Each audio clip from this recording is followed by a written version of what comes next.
welcome to VST Presents The Sports Telegram.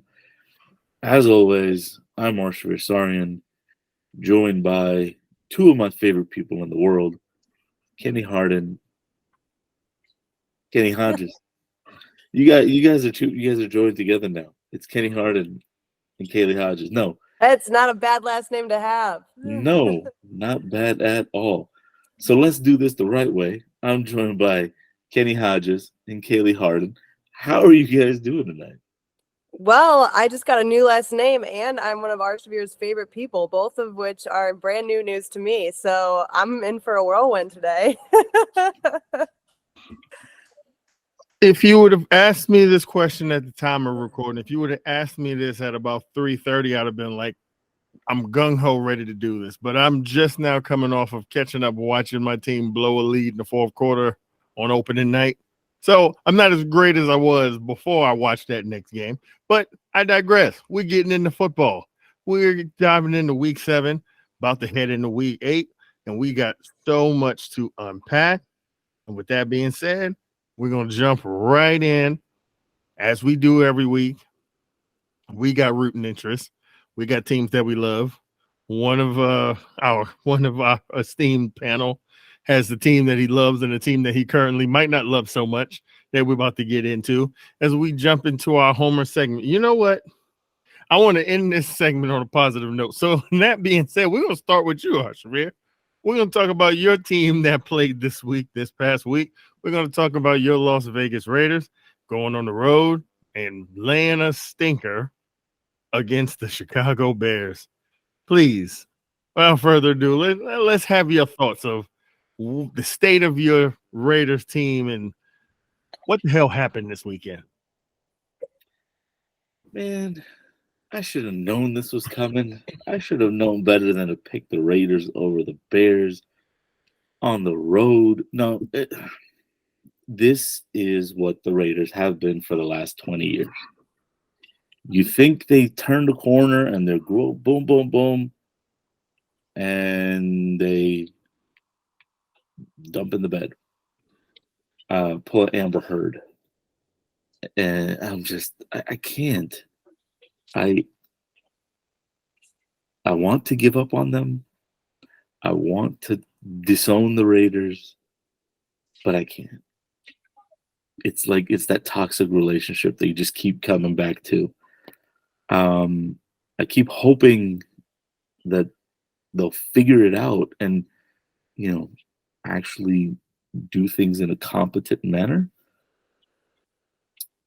But then things like this happen when you're playing against an undermanned Bears team and you let the third string running back light you up.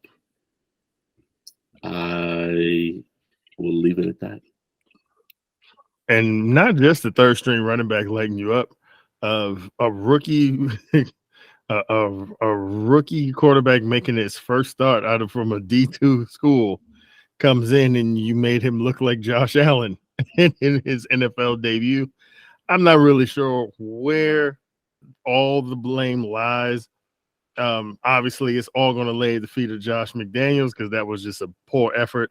But I am also a person who can empathize with wanting to let go of a relationship with the team, but you just can't. Me and the Jets have been in marriage counseling for about 8 years.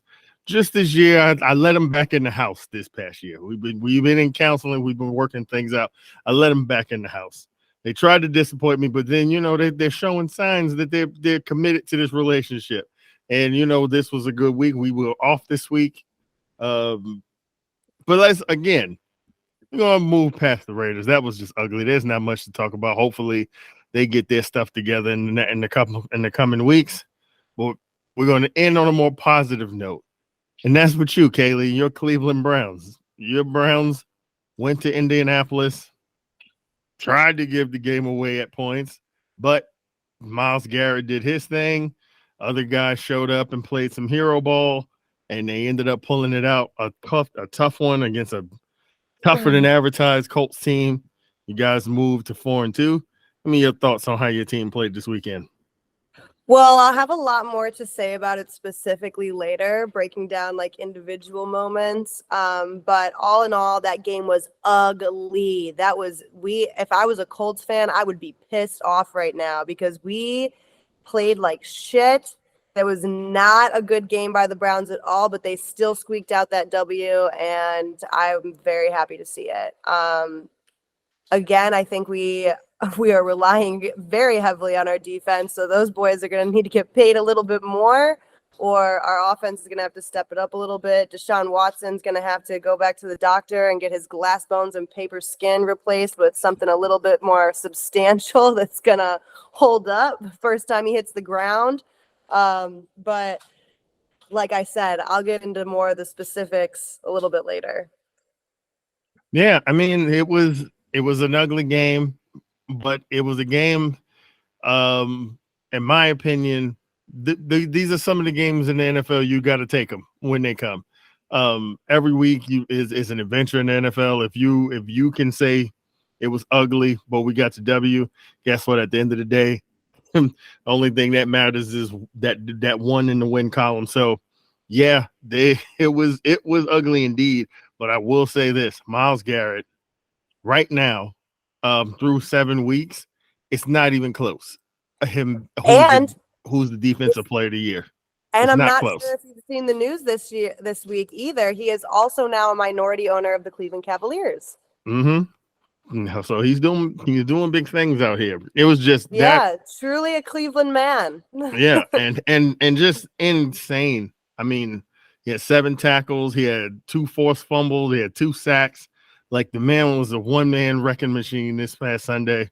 If it's going to take a monumental effort by anybody else defensively to take that defensive player of the year award from Myles Garrett for what he's already done through 7 weeks of the season.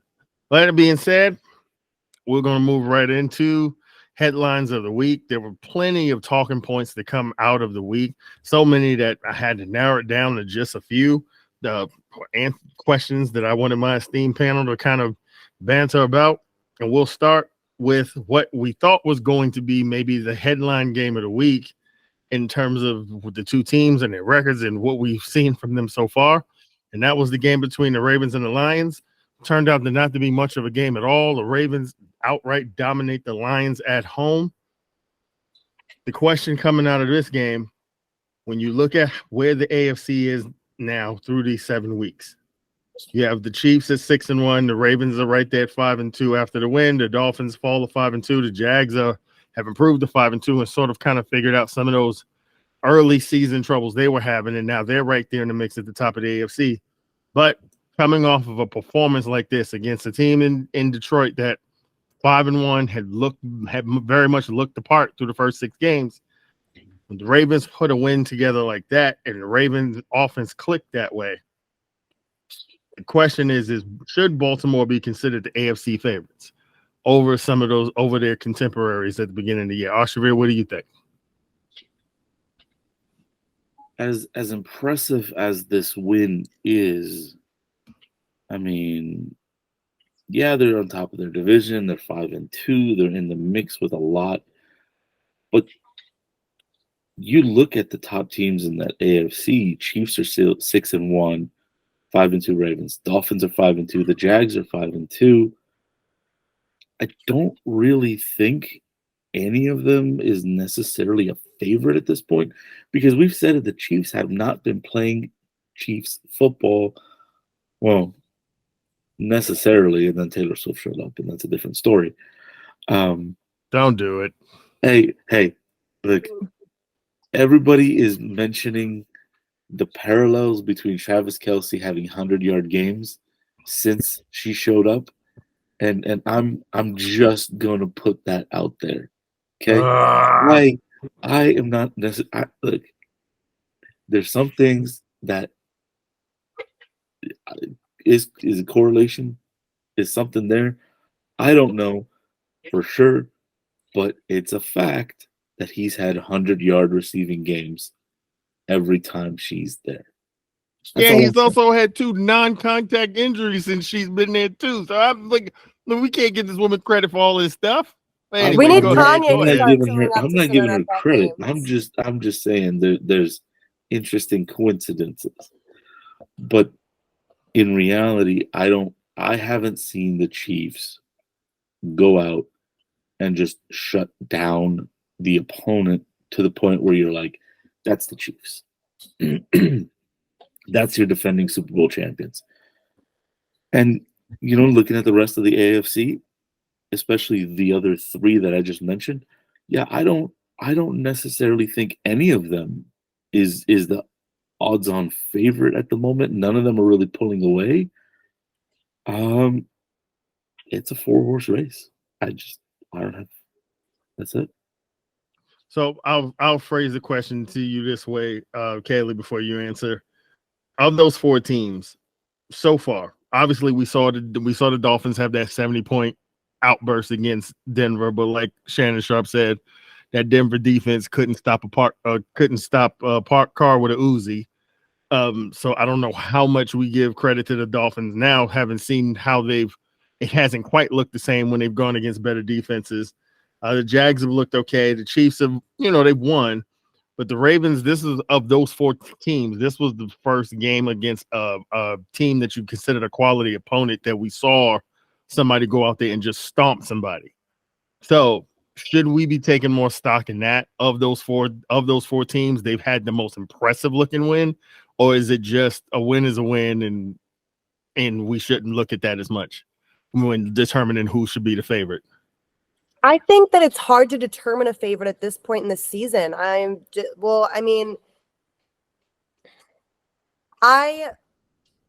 want to say that the Ravens are my personal favorite of those teams that you mentioned. However, I don't think that they are a forefront favorite when it comes to terms of like talent or ability to win the AFC. I don't think that that's fair to say right now.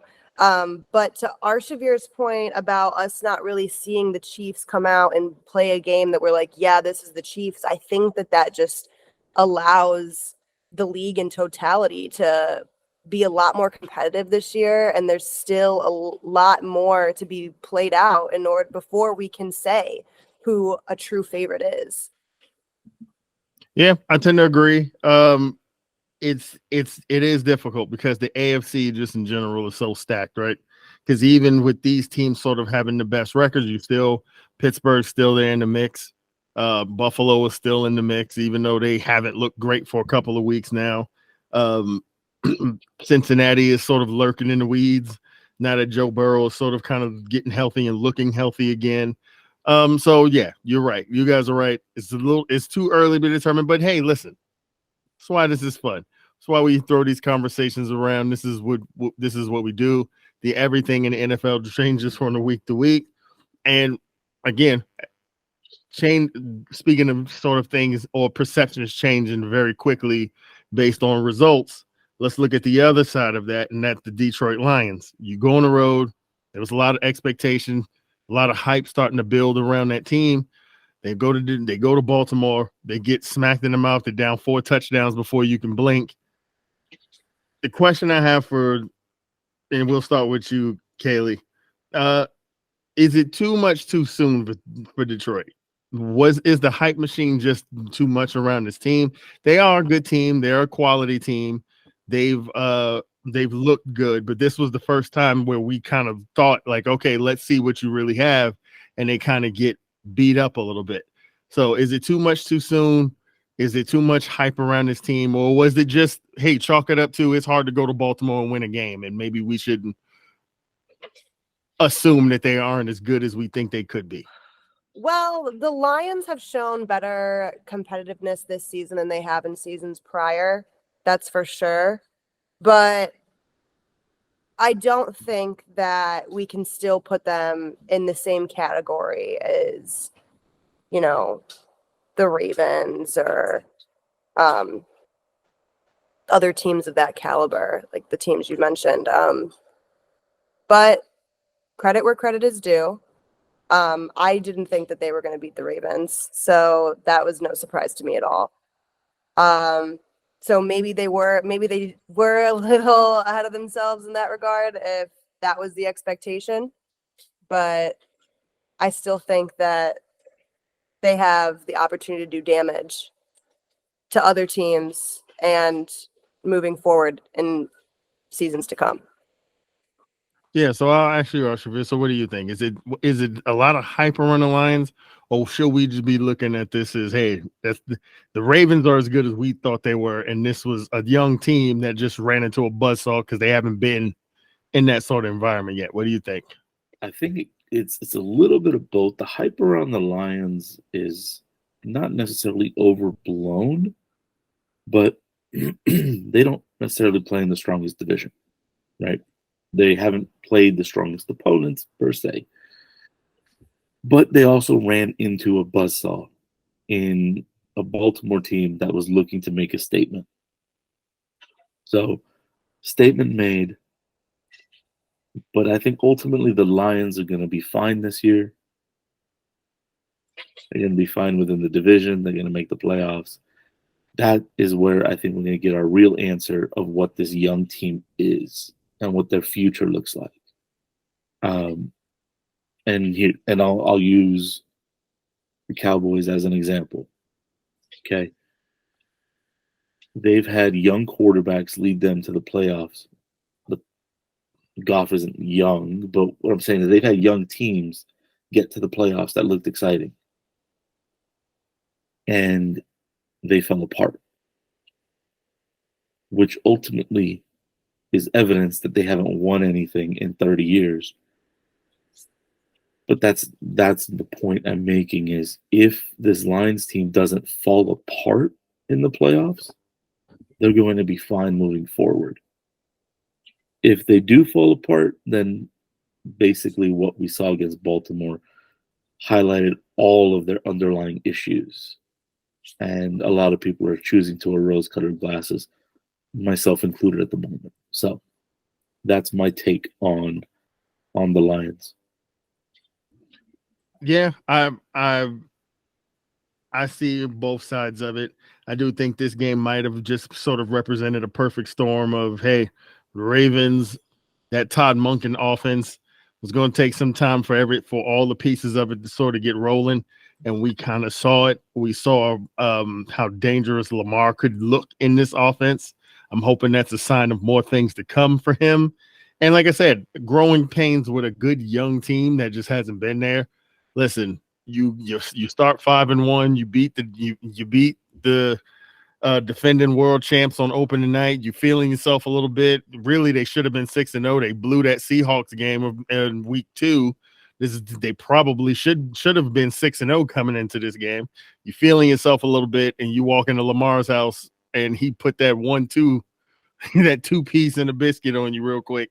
And to their credit, because I watched a lot of that game, they came out in the second half. They put a drive together that said they looked like they wanted to try to get back in the game, but the Ravens just wasn't having it. So, time will tell. Like I said, they're in a division where they should still win 10, 11 games. Nobody else in that division scares you. So they'll be fine. The question will be for them as we sort of get into closer to playoff time and when the pressure starts to build.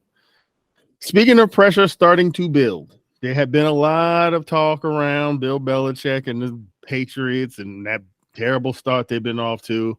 There's also been a lot of talk about the Buffalo Bills and is this the end of that window of how this team is currently constructed?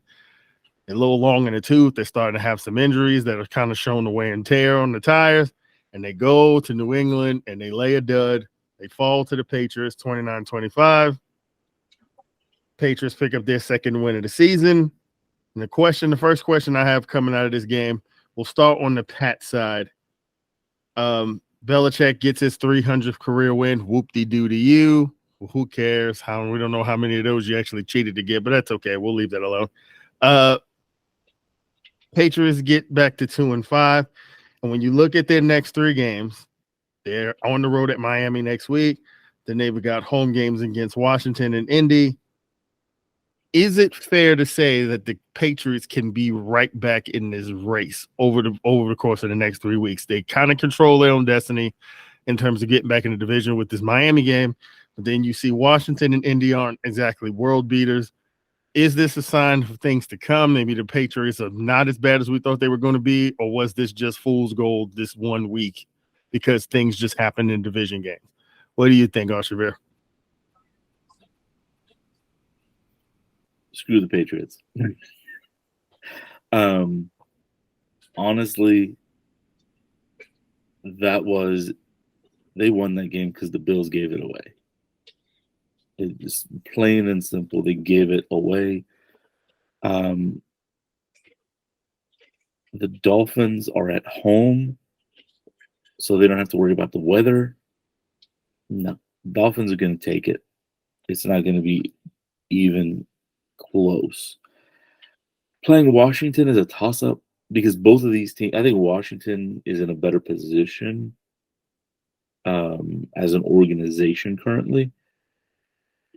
So it's a bit of a toss-up. If I had to pick, I still think Washington takes it. And then Indianapolis is, pushing people to their limit, but they don't have their quarterback. Yes, they've got the running back to lean on. Their defense is okay, but to wrap it up, no, I don't think the Patriots are coming back in. I don't think they're going to be able to make any noise.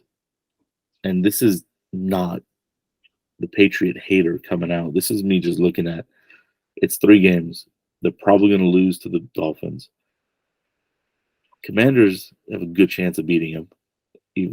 I would say it's like 55-45. And then maybe they beat Indianapolis. After that, it doesn't get any easier. So, no.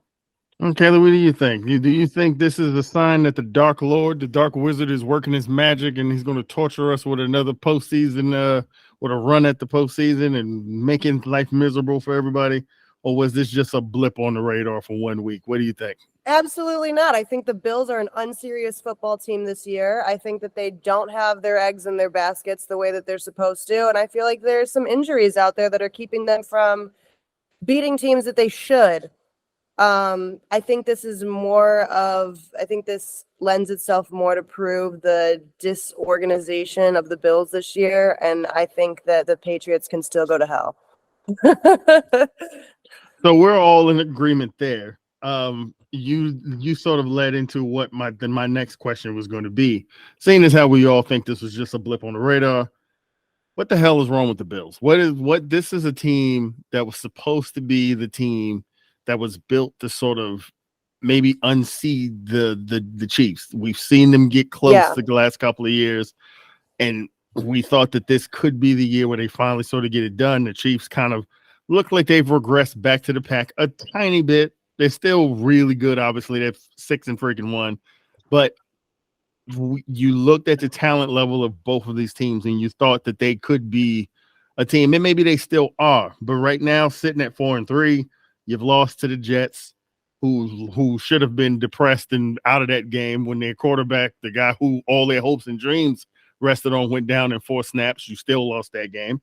You lost the game to the Jags in London, a game where the Jags were trying to give it to you, and it all sort of falling apart. Now you lose this game to the Patriots. How long can this continue to go before Sean McDermott's seat starts heating up for Buffalo, Arshavir? What do you think? I think as long as Buffalo is in the mix, they're a game back in Miami in the division. They're on the cusp of a playoff spot.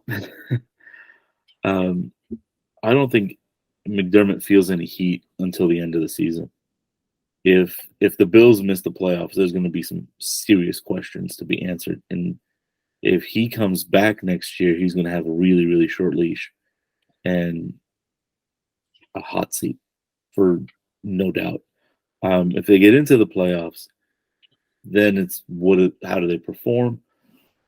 But I think as disappointed as a lot of people are, there's people are like connecting the dots to extenuating circumstances. So, yeah, I think there's a little bit of time. No one's panicking yet.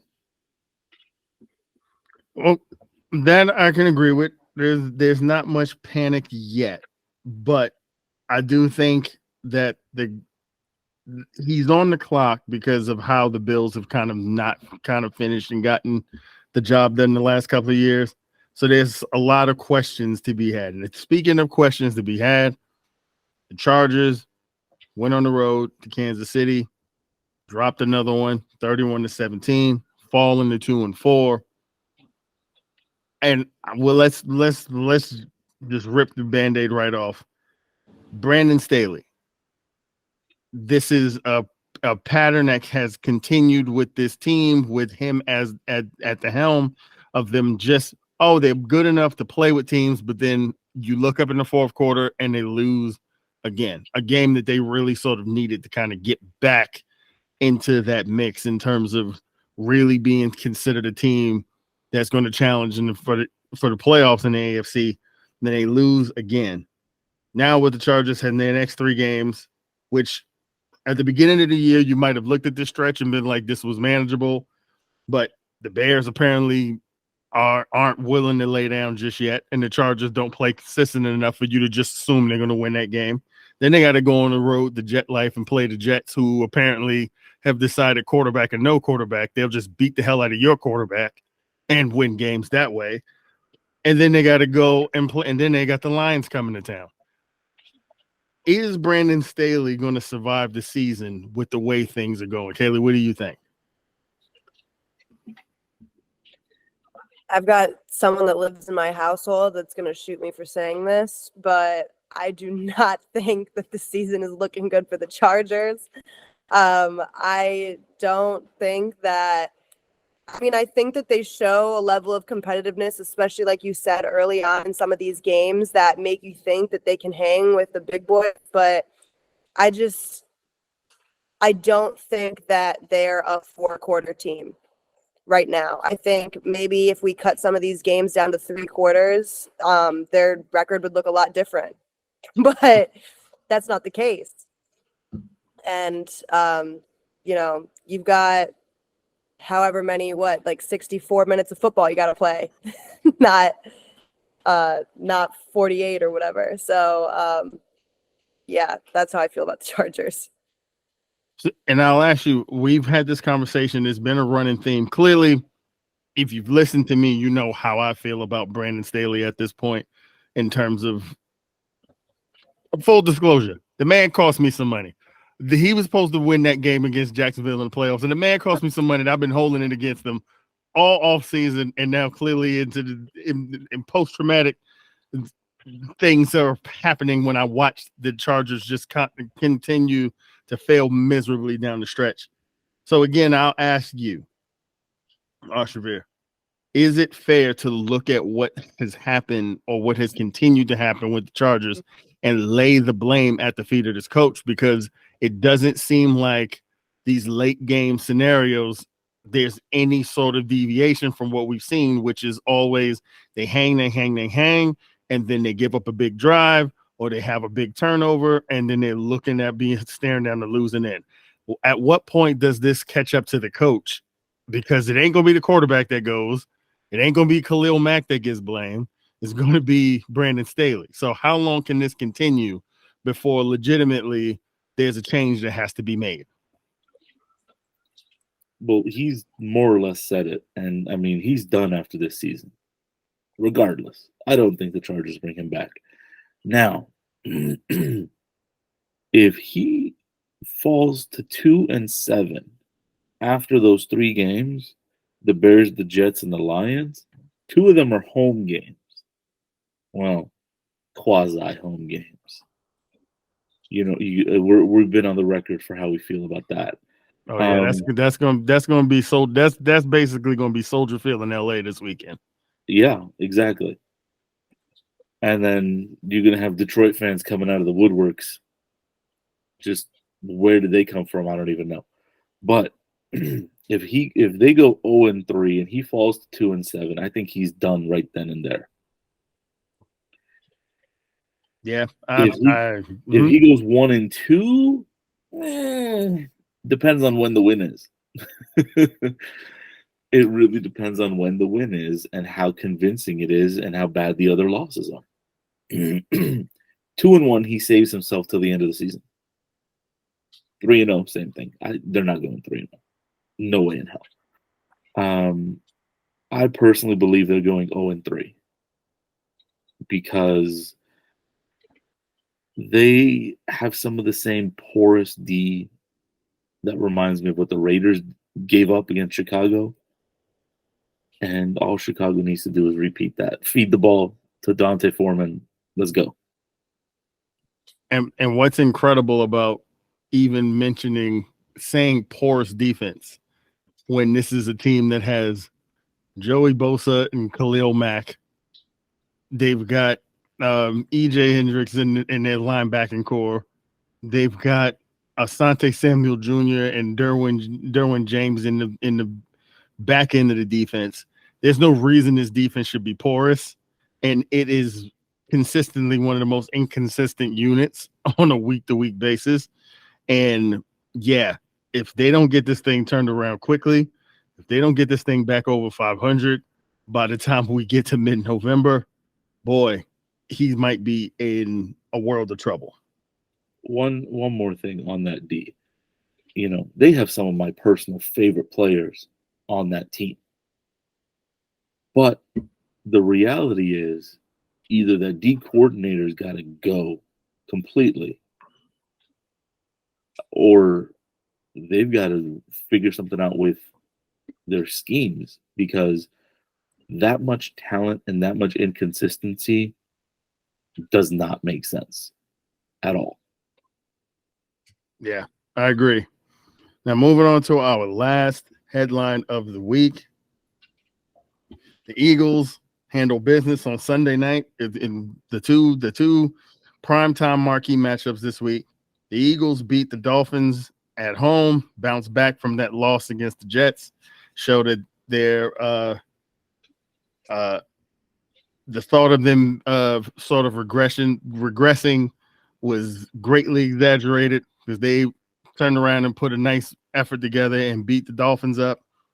And then the Niners, in probably the shock of the week, go on the road to Minnesota and lose to the Vikings. With that being said, we've had conversations up to this point about how the Niners kind of looked like they were a little bit head and shoulders above everybody else in the NFC. Now coming off of back-to-back losses, one on the road, both of them on the road, one at Cleveland, now one at Minnesota. Do you guys still think the 49ers are that team to beat in the NFC?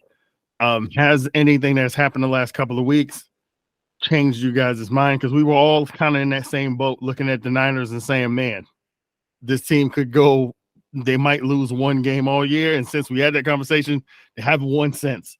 So, Kaylie, we'll start with you. Are the Niners in your mind still the best team in the NFC, or should we be a little concerned with how they've looked the last couple of weeks and now with the injury starting to mount up?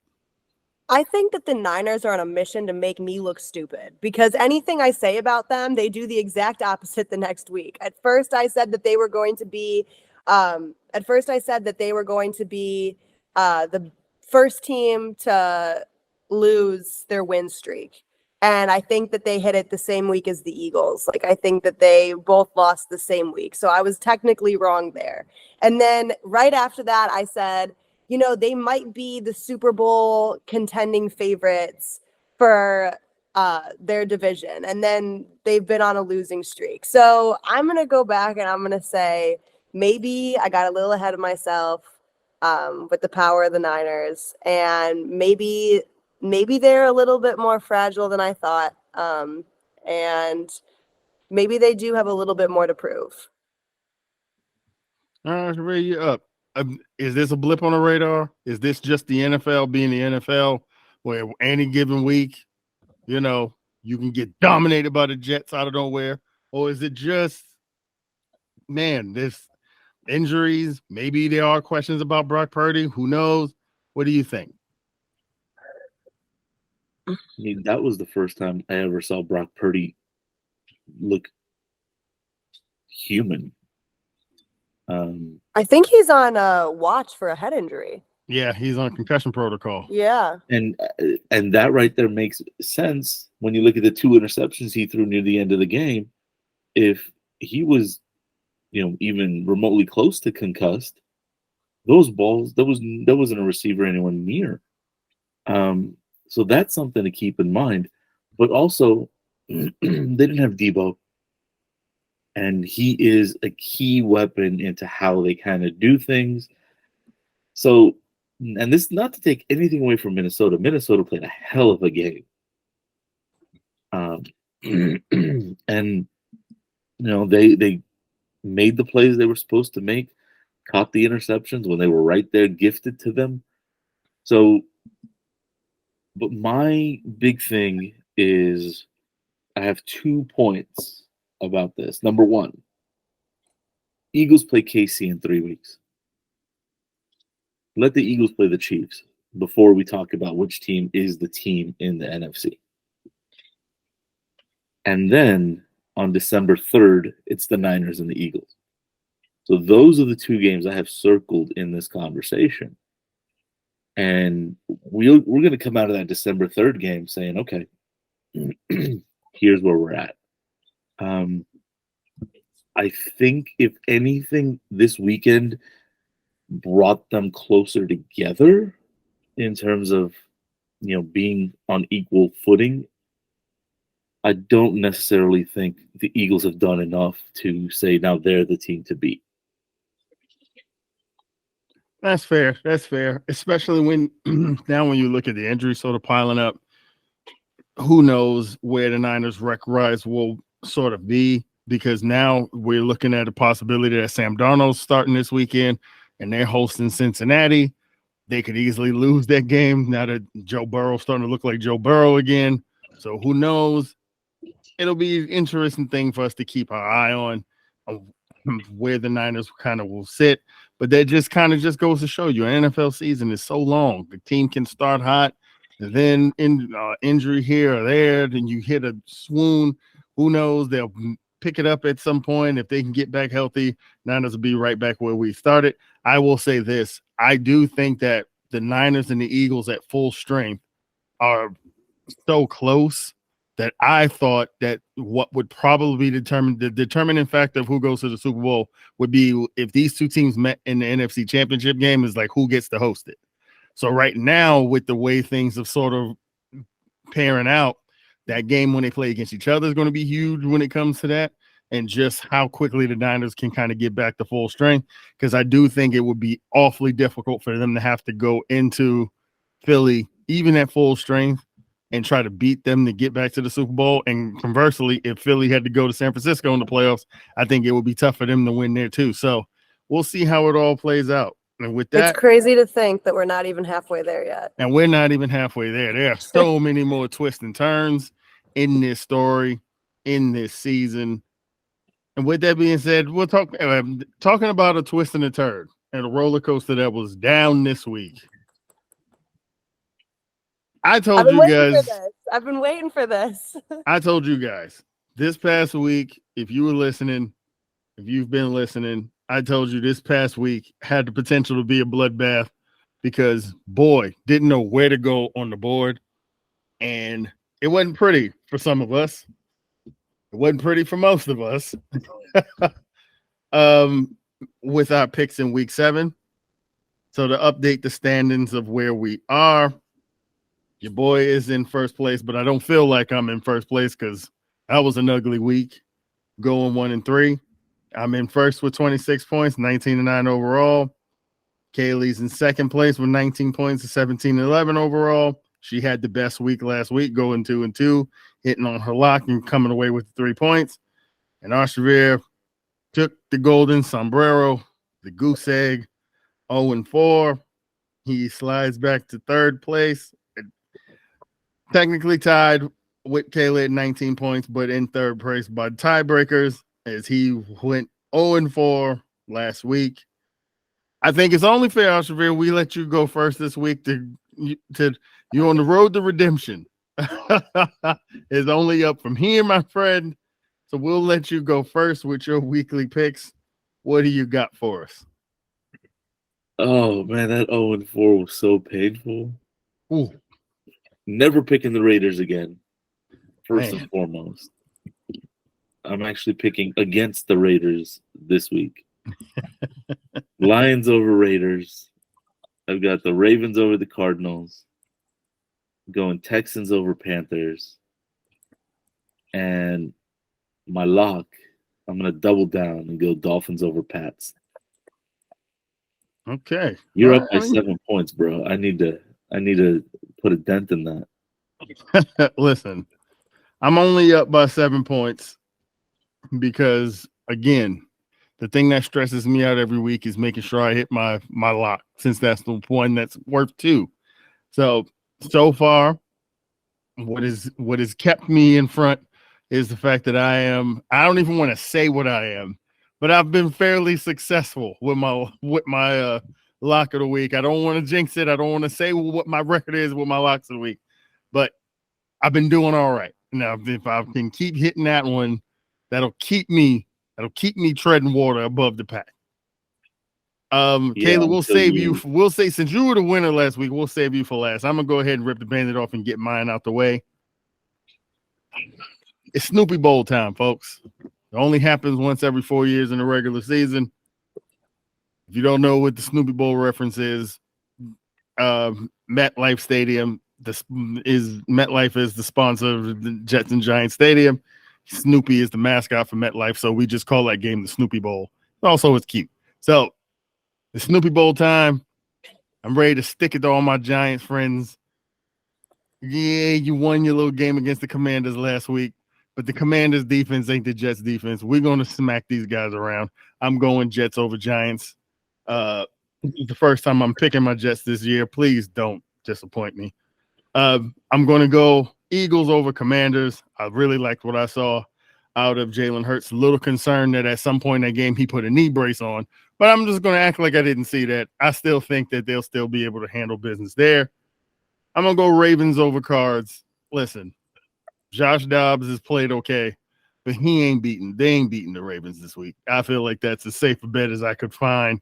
And the only one that's a safer bet for me, and I'm making it my lock of the week, is I'm going Lions over Raiders. I didn't like what I saw out of the Raiders last week. And now, on top of what I didn't like what I saw out of the Raiders last week, they're playing a pissed off Lions team. And if you heard any of the things coming out of that locker room from the coach on down to those players, they were embarrassed and they are pissed at what happened in Baltimore. And I think they're getting ready to go take on a Raiders team, and they're going to take it out on the Raiders. So I'm going to make that my lock of the week. I think the Lions are going to go handle business and kind of get the ship righted. So Jets, Eagles, Ravens, and my lock of the week, the Detroit Lions over the Las Vegas Raiders. All right, Kaylee, you're up. Okay, well, let me start by saying that the Ravens better win this week. Otherwise, we are all SOL because I'm also taking the Ravens.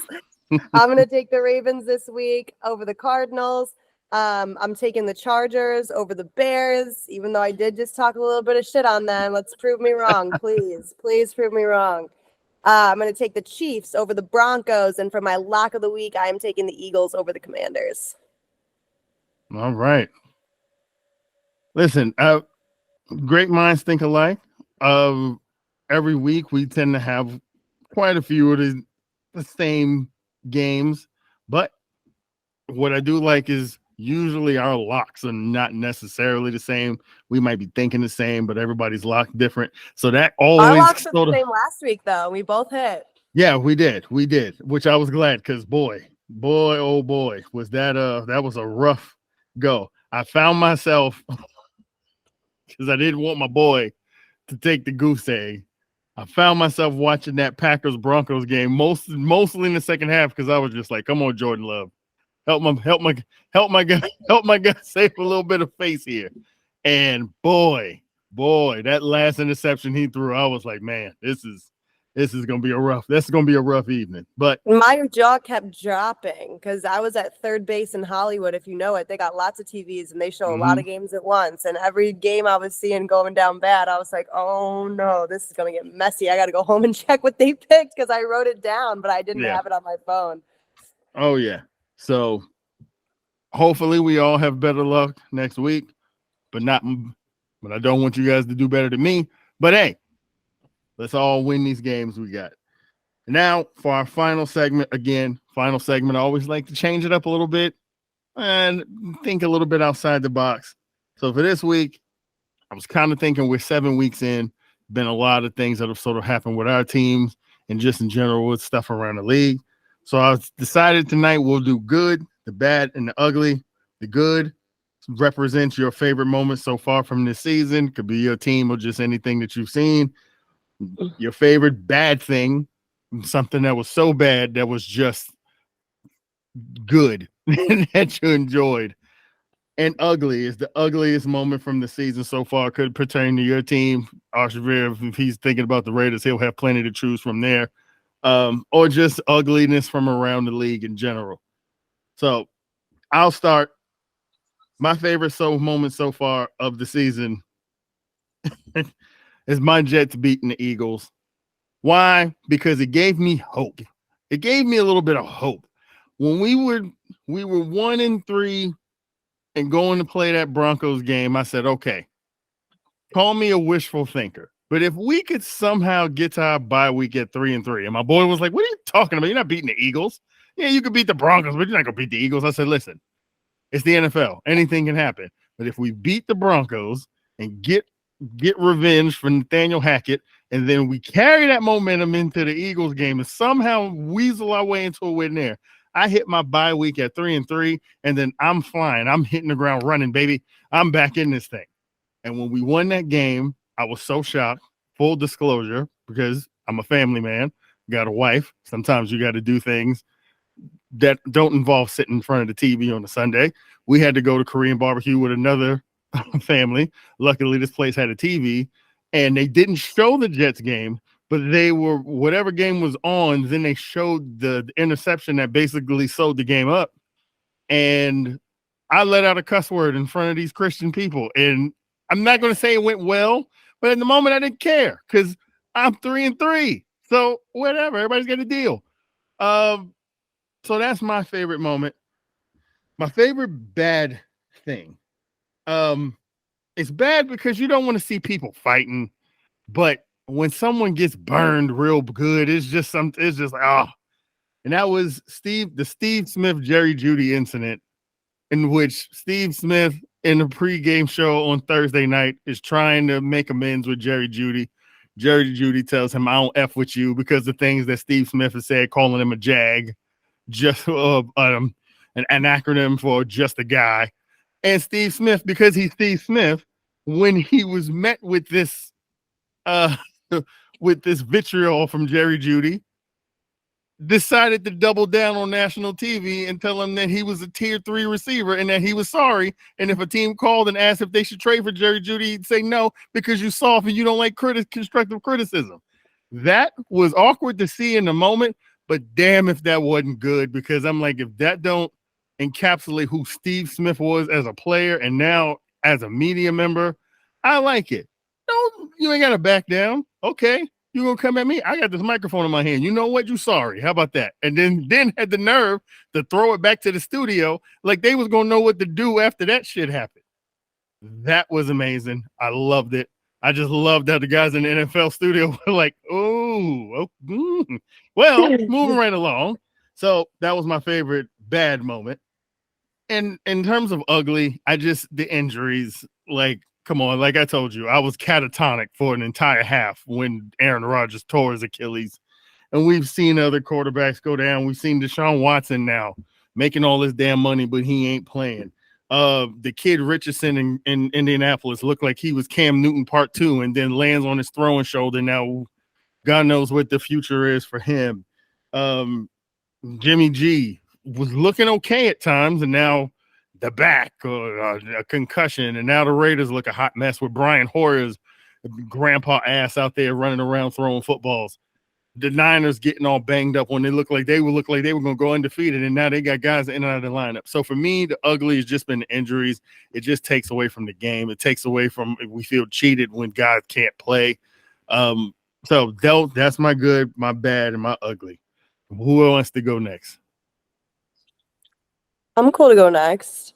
To your point, Kenny, when you mentioned that you had to cuss in front of those good Christian people, for your defense, the NFL is a religion in the United States. So Thank you. I'll you're take more than that. welcome to say your prayers on any given Sunday.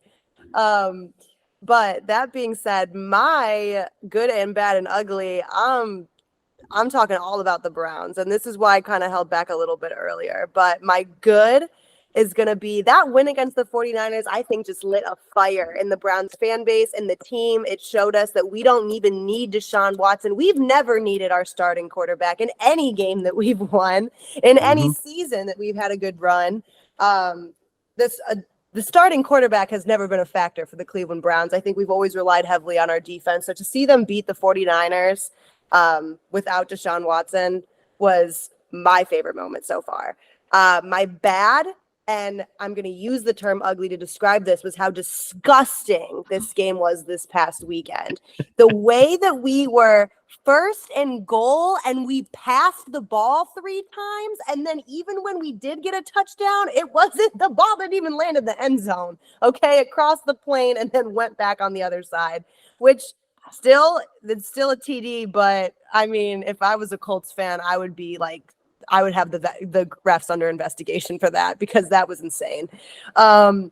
That was the ugliest moment, or that was the worst moment, the bad moment that ended up being good for us. But the ugliest moment for me, and I think that this is why this last game was so gross for me, was Nick Chubb getting injured. Because if Nick Chubb was playing, that game would have been sealed. It would have been sealed by halftime.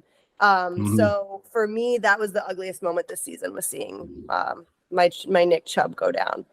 Yeah, and especially when you look at what this team has done, being 4-2. If you had Nick Chubb, man, I mean, there wouldn't be a conversation. There might be a conversation between who's better, the Browns or the Ravens, but Browns versus Steelers, no question. Browns versus Bengals, no question. Yep, that's true. All right, Arshavir, you're up. Man, this could go a lot of ways, but you give me your good, bad, and ugly so far through 7 weeks of the season. I don't have too much overly good, but I will say the Cowboys defense early in the season, that was good. That was good. Michael Parsons was on track to challenge Michael Strahan's record and actually get it without somebody laying down in front of him. But we'll see what happens with the D going on. The bad is the Patriots being terrible and just making me happy. They can't lose enough. They cannot lose enough. I'm with you there. So that's that one. And the ugly is 2 of them, 1A, 1B. The Cowboys just disappearing against the Niners. Like, that's a measuring stick game. You want to say that you're ready to compete in the NFC, and you go and play like that against the Niners? The hell was that? And also the Raiders. Just the Raiders. Just the Raiders. Just the Raiders. Yep. Yeah. Hey, listen, man.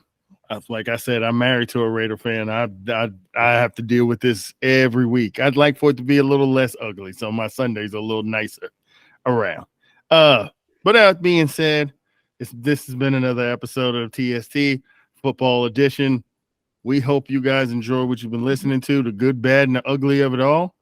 We'll bring you these every week where we kind of recap everything that goes on around the league. But please stick around. You leave us a like, subscribe. Go listen to some of the other stuff that we've dropped too. We've got baseball. We've got basketball. We just did an NBA preview that should be up.